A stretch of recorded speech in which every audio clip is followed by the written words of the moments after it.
Hello, नमस्ते सर्वांना. श्री स्वामी समर्थ. मी रुपालीन. आजच्या ब्लॉगमध्ये सर्वांचं स्वागत. तर चला, काल आहे ना वटपौर्णिमा होती, तर आता मी कालचा हा व्हिडिओ आहे बरं का. म्हणजे आमटीची रेसिपी मला एका ताईंनी कमेंट केली होती, आमटीची रेसिपी दाखवा म्हणून. तर म्हटलं चला आता ती आमटीची रेसिपी पण दाखवून होईल.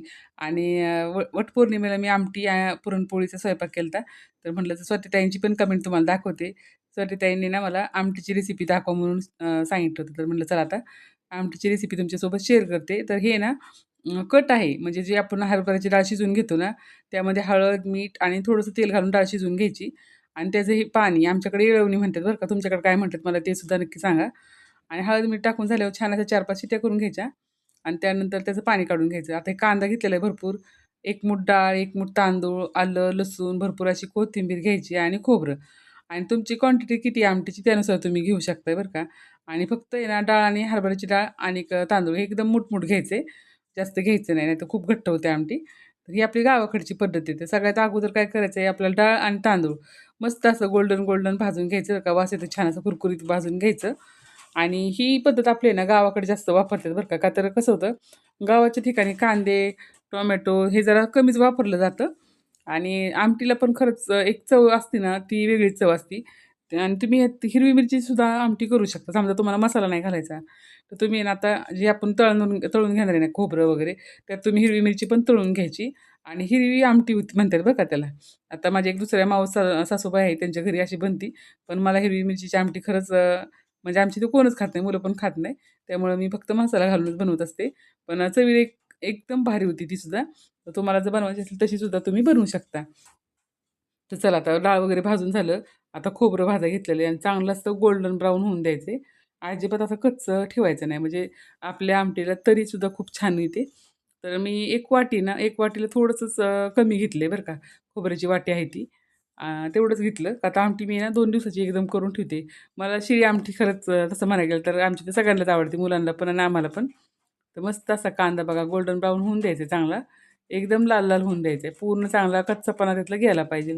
म्हणजे आमटीची चव अजूनच वाढते. आणि आता ह्याच्यात मी डाळ आणि तांदूळ हे पहिले फिरवून घ्यायचं आपल्याला.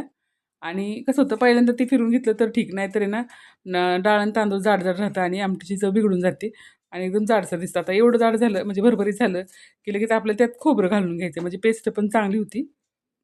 तर मी आता खोबरं घालून घेणार आहे आणि अशी पेस्ट बनवून घेणार आहे कोरडीच बरं का. पाणी वगैरे काही घालायचं नाही आपल्याला.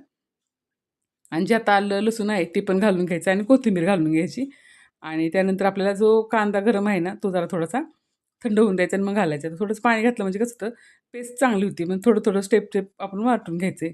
एकदम पण घातलं ना सगळं, तर मग काय होतं, मिक्सर पण खराब होण्याची शक्यता असते. तर त्यासाठी ना स्टेप बाय स्टेप तुम्ही करायचे. आता मी आहे ना तेल ठेवलेलं आहे, 2 ते 3 पळे तेल टाकलेले आणि त्यामध्ये मोहरी, जिरं घालून घ्यायचे आणि आपला जो मसाला आहे, घरगुती केलेलाच मसाला आहे माझा. त्यामुळं काय होतं छान असं आमटी एकदम चवीला एक भारी होती.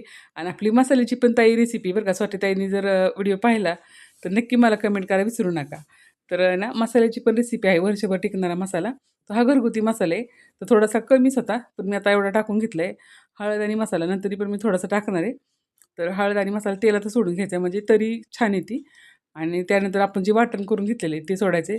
आता तुम्हाला कडेला पातेल्यावरती बघा कढीपत्ता दिसतोय. तर मी कढीपत्ता तेलात का सोडत नाही, काय होतं आपलं त्याच्यामुळे किचन पण खूप खराब होतं आणि खूप तर उडतं ना, तर पूर्ण किचन तेलकट होऊन जातं. म्हणून डायरेक्ट तेलात सोडत नाही बरं का मी कढीपत्ता. तर असं भाजून झालं, की मग आपल्याला कढीपत्ता स्वच्छ धुवून असा तो कढीपत्ता मसाल्यात घालून घ्यायचा आहे. आणि नाही म्हटलं तरी ना, एक 10-1 मिनिटं आपल्याला मसाला छान असा पूर्ण त्यातलं पाणी सुकेपर्यंत आणि फक्त तेल दिसलं पाहिजे. त्याच वेळेस आपल्याला कट काढून घ्यायचा आहे. तर हा कढीपत्ता मी धुवून ठेवला होता. धुवून ठेवलेला कढीपत्ता आहे. 3 फांदे घेतलेले म्हणजे त्याच्या. आणि कवळा जर असेल ना, तर तुम्ही फांदी सकट ते म्हणजे जे देठ असेल ना, ते देठासकट तुम्ही टाकू शकता. पण आता हा जरा मोठा झालेला कढीपत्ता होता, त्याच्यामुळे मी डायरेक्ट टाकून दिलेले पानं-पानं. तर चांगलं असं मस्त हलवून घ्यायचं आहे आणि झाकून ठेवायचं आहे. आणि मेन म्हणजे मीठ का घालायचं त्यात, मिठामुळं मसाला लवकर पण शिजतो आणि पूर्ण जी चव आहे, ती चव त्यात छान उतरते, असं होतं. त्याच्यामुळे ना चवीसाठी आपल्याला मस्त असे आमटीत मीठ घालून घ्यायचं आहे. आणि हे जे आता पाणी मिक्सरचं जे भांडं आहे, ते थोडंसं पाणी घालून मी झाकण लावून निसळून घेतलं आणि ते ते पूर्ण हे पाणी आपल्याला आटून द्यायचं आता. हे तुम्हाला आता पातळ दिसत असेल, पण सगळ्यात आमटी बेस्ट पाहिजे असेल तुम्हाला, चवीला एकदम छान पाहिजे असेल, तर ह्यातलं पूर्ण पाणी आटून द्यायचं आणि त्यानंतरच आपल्याला कट घालायचं आहे. ते नेहमी लक्षात ठेवा आणि ज्यावेळेस तुम्हाला आमटी समजा वाढवायची आहे, तर त्यावेळेस तुम्ही गरम पाणी घालायचं. आता मी आहे ना थोडंफारच म्हणजे जे कट आहे ना तेवढंच करणार होते आणि अगदी थोडंसं अर्धा तांब्या पाणी आणि त्यात बघा मी वरून थोडा परत कमी वाटला मला मसाला म्हणून तो टाकून ठेवला आहे आणि 5 मिनिटं वाट पाहायची. जरा चांगली अशी वाफ बसली पाहिजे. दणकवून अशी वाफ बसली ना, की मसाला बघा खूप छान आता ह्यात पाणी सगळं गेलेलं आहे बरं का. आता फक्त तेल राहिलेलं आहे आणि मसाला राहिलेला आहे. तर बघा आता खूप चवीला पण खूप छान लागणार आहे. अशी आमटी तुम्ही नक्की ट्राय करत जावा किंवा तुमच्याकडे पण अशाच पद्धतीने करतात का नक्की सांगा. तर ग्रेव्ही खूप छान झालेली आहे बरं का आणि ही गावाकडची पद्धत असते. गावाकडच्या बायका आहेत ना, जास्त कांदे आणि मसाला जास्त काय वापरत नाहीत बरं का त्या. त्यामुळे ते काय करतात असे तांदूळ आणि डाळ हे घालतात बरं का आणि तुम्ही नुसत्या मसाल्याची पण बनवू शकता. पण ही अशी ना खरंच चवीला छान लागते म्हणून मी तुमच्यासोबत म्हटलं शेअर करावी. आपली आमटीची जी रेसिपी आहे ती माझ्या आजीची रेसिपी आहे ही. का तर आहे ना पूर्वी इतकं बायकांना काय असं म्हणजे मसाले वगैरे नसायचे बरं का तसं म्हणायला गेलं तर कांदा लसूण म्हणजे तुरळक असायचे पण एकदम थोड्या क्वांटिटीत असायचं आणि घर कसं मॅनेज करायचं हे सगळं जुन्या बायकांना चांगल्या पद्धतीने माहिती असतं. तर त्यांचीच पद्धत म्हणून तुम्हाला सांगते माझ्या आजीची ही रेसिपी आहे आणि आजी कशी वाटण करायची ना मी लक्ष देऊन पाहायची तिच्या वाटणामध्ये ती काय काय वापरायची ती आणि ही आमटीची रेसिपी माझ्या आजीची आहे बरं का. तर आता बघा मी मस्त असा मसाला भाजून घेतलेला आहे आणि आता हे जे कट आपण केलेला आहे ना तो आपल्याला टाकून घ्यायचा त्यात. तर 2 मिनिटासाठी मी बाहेर गेले ते आवाज दिला कोणी म्हणून. तर तुम्हाला परत जवळून दाखवते मसाला छान असा भाजून झालेला. तर आता मी कट ओतून घेणार आहे. कट म्हणजेच आपलं डाळीचं पाणी बरं का. आणि डाळीचं पाणी आणि त्यात आहे ना वाटीभर थोडीशी डाळ शिल्लक ठेवायची. म्हणजे बारीक नाही करायची अशीच ठेवायची डाळ. म्हणजे आपली त्या आमटीला मध्ये आधी थोडीशी डाळ आली ना की चवही छान वाटते आणि प्रॉपर इतकी डाळ मी ठेवली होती त्यात. म्हणजे आपली जी भाजीची वाटी असती तेवढी वाटी मी डाळ ठेवली होती. तर छान वाटीमध्ये आली अशी डाळ आल्यानंतर आमटी आणि इंद्रायणी भात आणि आमटी एकच नंबर लागतं बरं का. नक्की तुम्ही ट्राय करून बघा आणि माझी ही रेसिपी जर तुम्हाला आवडली असेल तर नक्की चॅनल लाईक, सबस्क्राईब, कमेंट करायला विसरू नका. आणि ज्या ताईंना आवडली असेल आमटी तर मला सगळ्यांनी कमेंट करून नक्की सांगायचं बरं का. तर अशी झाकून ठेवली ती मस्त अशी बारीक गॅसवरती. तर चांगली अशी खळखळून उकळी आलेली आहे. आता बघा तुम्ही आणि अजिबात ओतू गेलेली नाही का तर नेहमी आहे ना आपण भांडं त्याला थोडंसं मोठं घ्यायचं म्हणजे झाकण लावून शिजवायची. पूर्ण त्याच्यावरला फेस जो जाईल ना त्यावेळेस समजायचं आपली आमटी एकदम छान अशी तयार झाली. फक्त आहे ना तुम्ही जास्त उकळून घेतली तर आमटीची चव अजूनच वाढत राहते बरं का. जितकं तुम्ही उकळून घेताल तितकी आमटीची चव वाढते.